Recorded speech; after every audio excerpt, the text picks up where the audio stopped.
এই কবরটা হচ্ছে এমন একটা জায়গা যে মানুষটা রাত্রেবেলা বালিশ ছাড়া ঘুমাতে পারতো না, সে মানুষটাও একদিন বালিশহীন মাটিতে শুয়ে থাকবে। যেই মেয়েটা শাড়ি, গহনা, মেকআপ, লিপস্টিক ছাড়া বাহিরে বের হতো না, সে মেয়েটাও একদিন সাদা কাফনের কাপড়ে প্যাকেট হয়ে অন্ধকার কবরে শুয়ে থাকবে।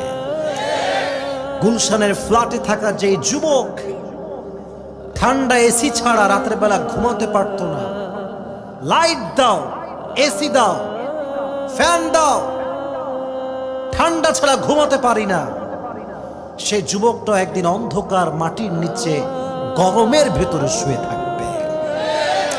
যে মানুষটা একাকিত্ব ভয় করত, একা থাকতে পারত না। অনেক মেয়ে একা থাকতে পারে না, অনেক ছেলে একা থাকতে পারে না, তারা ভয় পায়।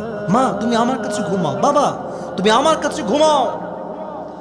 এবং অনেক মানুষকে আমি দেখি যারা রাস্তা দুইটা আছে, এক হচ্ছে গোরস্থানের রাস্তা, আর এক হচ্ছে নর্মাল রাস্তা।